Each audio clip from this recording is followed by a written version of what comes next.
2019 की ज़ेरे तालिब-ए-इल्म।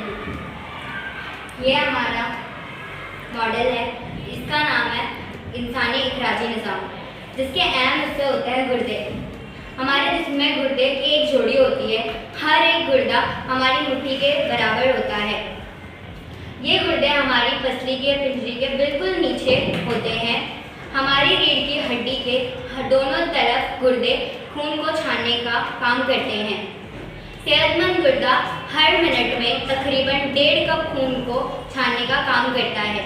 पेशाब बनाने के लिए इजाफी पानी और फिजला को खारिज करने का काम करते हैं। पेशाब को गुर्दे से मसाने तक लाने का अमल हालिब नली के जरिए किया जाता है।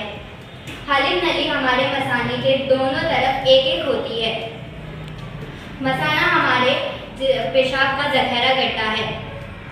आपके जिस्म के गुर्दे, हालिब नली, मसाना आपके जिस्म के इंसानी और हर जिस्म के इंसानी अखराजी निज़ाम के